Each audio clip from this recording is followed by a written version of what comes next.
Praise the Lord. Orúkọ mi ni the Reverend Canon James Ademola Oyeniyi, àlùfáà ìjọ David Adeyemo Anglican Church, Ifọ̀, House of Ifọ̀, Church of Nigeria, Anglican Communion. A dúpẹ́ lọ́wọ́ Ọlọ́run fún oore ọ̀fẹ́ tí a rí gbà láti rí àkókò ọ̀wọ̀ yìí tí ń ṣe àkókò ìṣẹ́ra ẹni. Bákan là ń kí gbogbo ọmọ Ọlọ́run pé a kú iṣẹ́ ẹ̀mí. A gbàládùra wí pé oore ọ̀fẹ́ àkókò yìí yóò jẹ́ ìpín ẹnìkọ̀ọ̀kan wa. A dúpẹ́ lọ́wọ́ bàbá wa the Right Reverend Nathaniel Ọládẹ̀jọ Ògúndípẹ̀ tí wọ́n jẹ́ alákòóso àti aláṣẹ House of Ifọ̀. A gbàdúrà wí pé Ọlọ́run nínú àánú ńlá rẹ̀ yóò máa bomirin iṣẹ́ ìránṣẹ́ wọn lórúkọ Jésù. Ẹ jẹ́ kí a gbàdúrà. Bàbá olóore, Ọlọ́run olóore ọ̀fẹ́, níṣẹ́ la dúpẹ́ lọ́wọ́ yín fún àǹfààní tí a fi fún wa láti rí àkókò ọ̀wọ̀ yìí. Ọlọ́run àánú, ẹ gba ọpẹ́ wa. Ọ̀rẹ́ yè ó sì ní agbára. Ìjẹ́ bí a ti lọ ń gbọ́ ọ̀rẹ́ ní àkókò ọ̀wọ̀ yìí, a fẹ́ kẹ́ ṣílẹ̀kọ̀ ọkàn wa, a fẹ́ kẹ́ ọ̀rọ̀ yín kó wọnú ayé wa, kó ṣiṣẹ́ ìgbàlà, kó ṣiṣẹ́ ìràpadà, kó ṣiṣẹ́ ìdáǹdè fún ògo orúkọ rẹ ní orúkọ Jésù Kristi Olúwa wa. Àmín. Àkòrí fún ọ̀rọ̀ Ọlọ́run tí òní ni mo pè ní ìrètí àtòkèwá fún ọjọ́ ọ̀la tí ó dára. Ìrètí àtòkèwá fún ọjọ́ ọ̀la tí ó dára.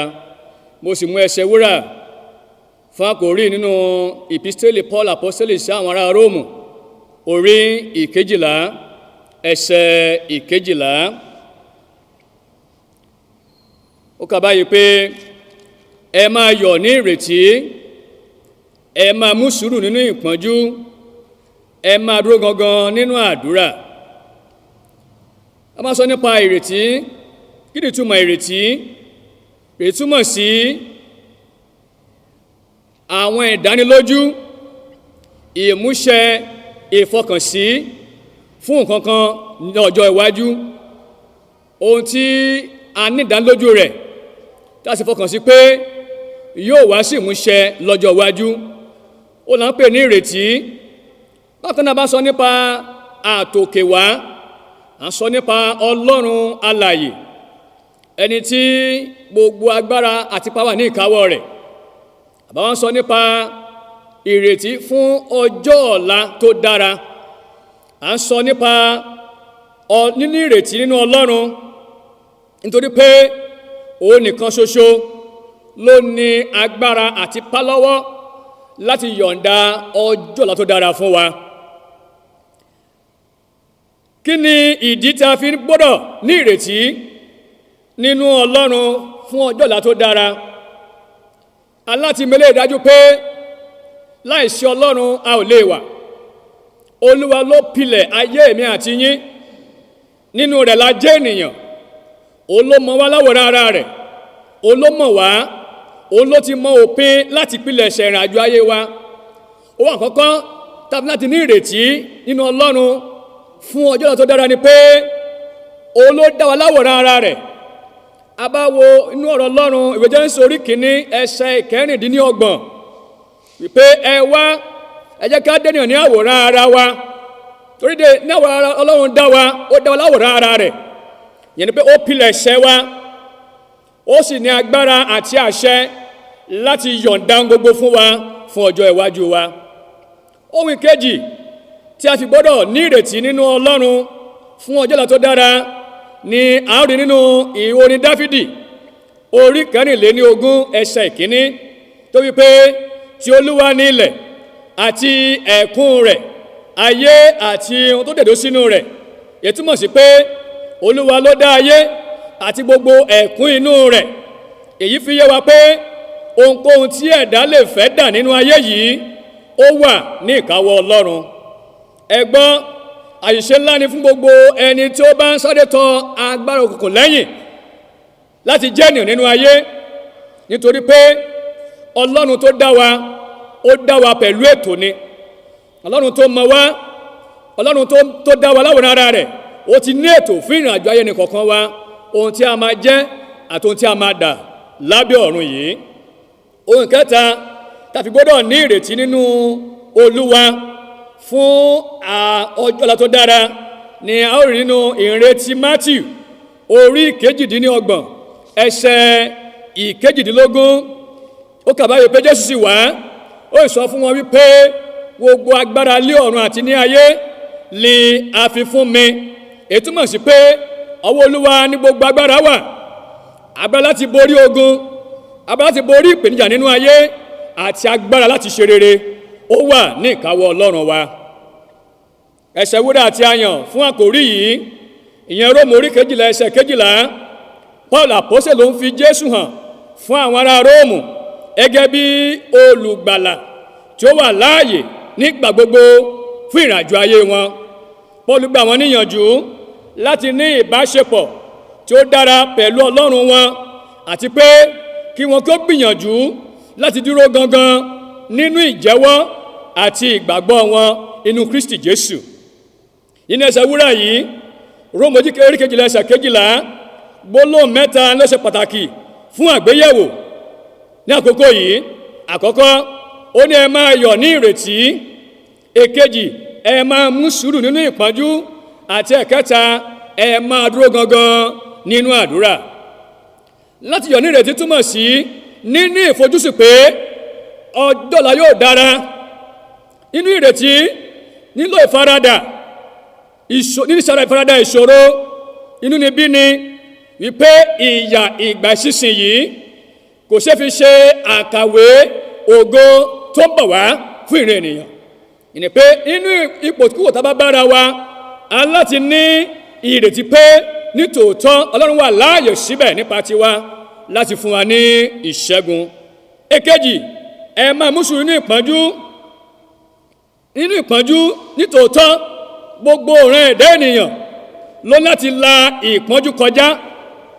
Nínú ìpọ́njú wa, a láti ní sùúrù nínú Olúwa, ẹni tí ó ní agbára láti fún wa ní ọjọ́ ọ̀la tó dára.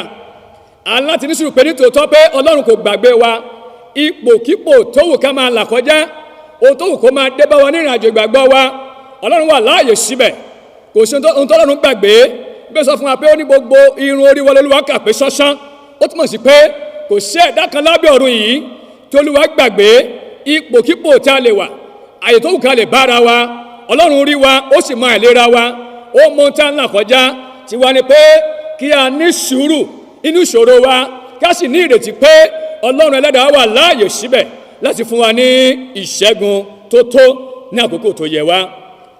Ní àkókò ìṣòro, àti ẹ̀ka nínú Ọlọ́run, àwọn tí wọ́n ní sùúrù nínú ìpọ́njú wọn, wọ́n rí ìpèníjà, wọ́n rí àmì wò, wọ́n rí ìdojúkọ, ṣùgbọ́n wọ́n ní ìgbàgbọ́ ní Ọlọ́run, wọ́n sì ní ìrètí ní Ọlọ́run pé nítòótọ́ àwọn yóò borí ìpèníjà wọn.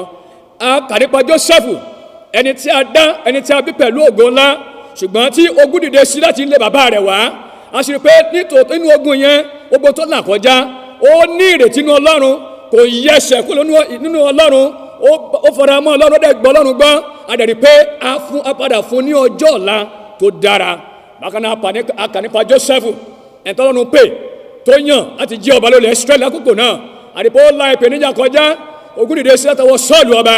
A sì rí pé òun pẹ̀lú ó bẹ̀rù Ọlọ́run, ó gbàgbọ́ ní Ọlọ́run, ó sinmi lé Ọlọ́run. A sì rí pé ní ìgbẹ̀yìn Ọlọ́run padà fún ní ọjọ́ ọ̀la tó dára. Bákan náà a kà nípa Hánà, òun náà ní ìpèníjà tiẹ̀, ó ní ìṣòro tiẹ̀ rẹ̀, ṣùgbọ́n ní ìṣòro yìí ó ní sùúrù, ó wojú Olúwa, ó gbọ́ Olúwa gbọ́.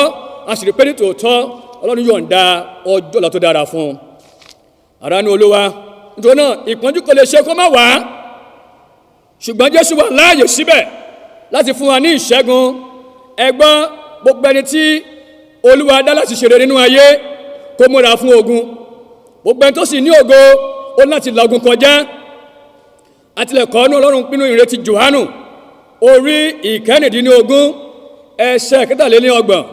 Ó ní nǹkan wọ̀nyí mo ti sọ fún yín tẹ́lẹ̀, kí ẹ̀yin kí yóò lè ní àlàáfíà nínú mi.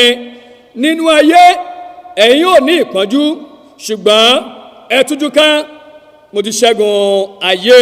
Bákan náà kà nínú ìwé ní Sáàmù orí Dáfídì orí 24 ẹsẹ̀ kọkàndínlógún sọ wípé ọ̀pọ̀lọpọ̀ ní ìpọ́njú lódodo ṣùgbọ́n Olúwa gbà á kúrò nínú wọn gbogbo. Orin wa kan sọ nínú orin 389 pé bí wàhálà bá bò ọ́ mọ́lẹ̀, bí ìpínlẹ̀ láyé bá burú, wòkè sí ilé ìbùkún náà, ṣàrọ̀jú dúró, má ṣe kùn. Bí wàhálà bá bò ọ́ mọ́lẹ̀, bí ìpínlẹ̀ láyé bá burú, wòkè sí ilé ìbùkún náà, ṣàrọ̀jú dúró, má ṣe kùn.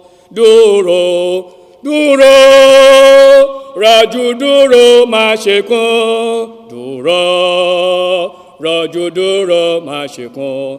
Dúró, dúró, ṣàrọ̀jú, má ṣe kùn. Ohun kẹta tí Pọ́ọ̀lù mẹ́nubà ní dídúró gangan nínú àdúrà gbígbà ní àkókò ìṣòro. Àdúrà jẹ́ ọ̀nà pàtàkì láti bá Ọlọ́run sọ̀rọ̀, inú èyí tí a fi ìbéèrè àti ẹ̀bẹ̀ wa hàn níwájú rẹ̀. Nínú àdúrà gbígbà kò sóhun tí Ọlọ́run kò lè ṣe. Nínú wòlíì Jeremiah orí 29 ẹsẹ̀ 11, Ọlọ́run fi èrò kan rẹ̀ hàn fún wa. Nítorí náà mo mọ èyí tí mo rò sí yín, l'Olúwa wí, àní èrò àlàáfíà kìí ṣe fún ibi, láti fún yín ní ìgbà ìkẹyìn àti ìrètí. Ọlọ́run ti fi èròǹgbà àti ìfẹ́ ọkàn rẹ̀ hàn sí ìran ènìyàn láti fún wa ní ọjọ́ ọ̀la tó dára.